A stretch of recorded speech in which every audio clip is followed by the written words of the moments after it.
Welcome to another explainer. Have you ever actually stopped to think about how incredibly fragile our modern world really is? I mean, this whole massive crisis, it started with a gust of wind.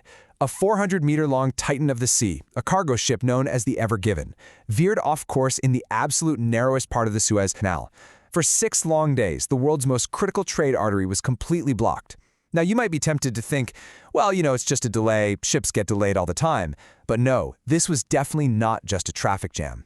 It's absolutely fascinating to look at the exact mechanics of how one single ship, which, by the way, is roughly as tall as the Empire State Building if you stood it on end, and one single 1-inch mistake nearly broke the entire global economy. $60 billion. Let that number sink in for a second. That is the staggering, almost unbelievable cost of this 6-day blockage. It was a massive, completely unavoidable financial wake-up call, proving that our entire modern economy is held together by little more than a string. We constantly assume that the maritime networks delivering our goods are these robust, infallible machines built to withstand literally anything. But this $60 billion figure, it tells a completely different story. It shows us that our hyper-optimized global logistics network actually hangs by a thread. The sheer scale of wealth moving through this one little choke point every single hour is mind-bending. And today, we're going to unpack exactly why that is. All right, let's dive into Section 1, the planet's jugular vein and the shortcut of global wealth. So, the Suez Canal isn't just some ditch dug in the sand. It is the ultimate shortcut that essentially defines global wealth. Taking that route away forces ships into the Cape of Good Hope detour. What does that mean? Well, it means navigating an extra 5,000 kilometers all the way down and around the southern tip of Africa. This massive detour adds 2 full weeks to every single journey, not to mention hundreds of thousands of dollars in extra fuel costs per ship and seriously heightened risks of piracy.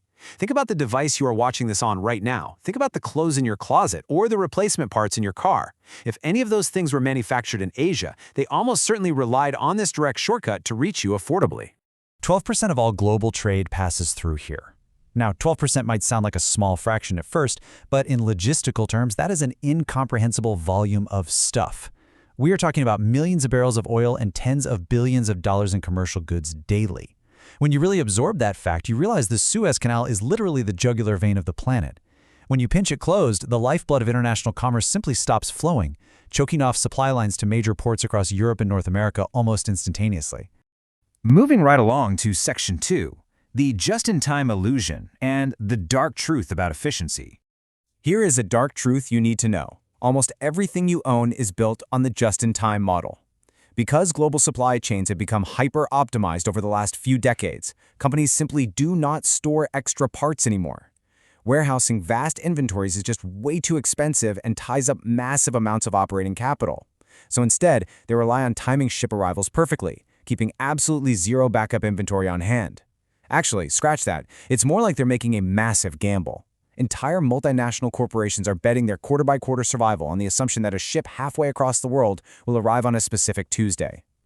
When it works, it is a beautifully efficient process. Step 1, the ship arrives perfectly on time. Step 2, the parts move directly from the shipping container onto a truck or train. And Step 3, they go straight to the factory assembly line to build your products. There's zero friction, zero wasted space. It saves companies billions in storage costs and keeps our consumer prices relatively low. But looking at this sequence, you start to realize it only works if absolutely nothing goes wrong. The entire system assumes a perfect world where the weather is always clear, machinery never breaks down, and ports are never ever congested. But the world isn't perfect, is it? Look at how quickly this beautifully efficient system unraveled. Hour 0, the Ever Given wedges itself into the banks of the canal. The clock shatters. Just 24 hours later, perfectly timed parts simply stop arriving at their European and American destinations. And by hour 48, literally just 2 days later, actual European auto plants and manufacturing factories began shutting down entirely. They couldn't build anything because they had zero extra parts sitting in the back room.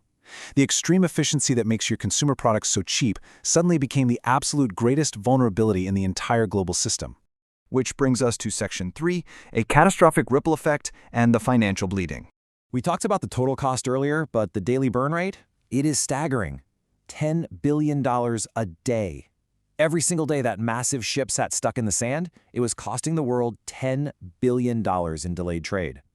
But the financial bleeding wasn't just coming from the Ever Given itself. Behind it, a secondary, entirely unprecedented crisis was forming. A ghost fleet of 400 massive cargo ships was sitting idle, completely trapped in the water, just waiting for the canal to clear. Imagine an armada of the largest vessels ever built by humanity, anchored in the sea, effectively paralyzed. And these cascading economic shocks hit hard and they hit fast. Because of the massive backlog, the cost to rent a single shipping container absolutely tripled overnight.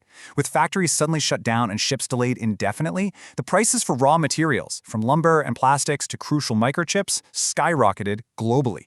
And listen, this isn't just high-level corporate finance happening in dusty boardrooms. This directly impacted you.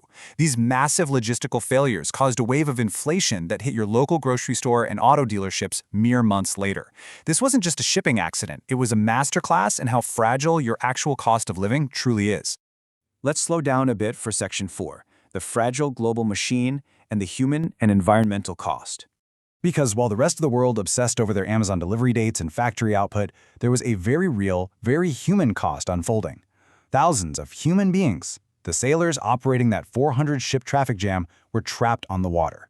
They sat in the middle of severe desert heat, rationing supplies and dealing with mounting anxiety with absolutely no end date in sight.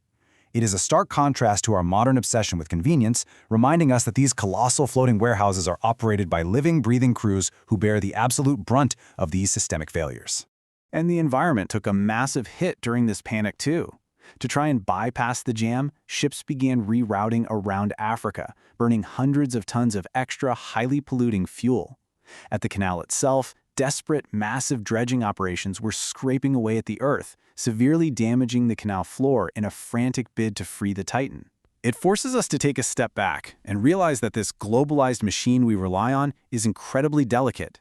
It operates in sensitive physical environments and relies heavily on nature cooperating, a fact we entirely forget until the gears suddenly stop turning.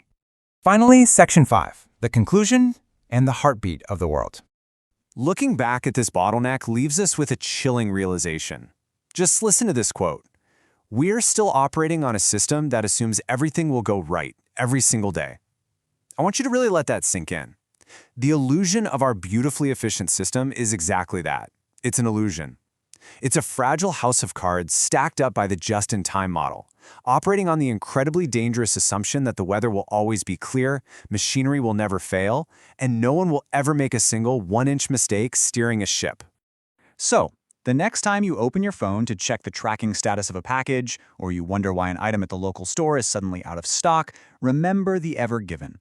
Remember the massive, almost incomprehensible scale of global logistics that connects your everyday online order to a narrow strip of water halfway across the world. Because at any given moment, that shortcut can close, and the entire global economy will feel the exact same shockwave all over again. I want to leave you with this final, provocative thought to consider today. Are our supply chains actually any safer now than they were back in 2021? Have we really learned our lesson? Or are we still relying on the exact same zero inventory illusion? If you found this explainer of the hidden forces running our world eye-opening, I'd love for you to join the Elementor.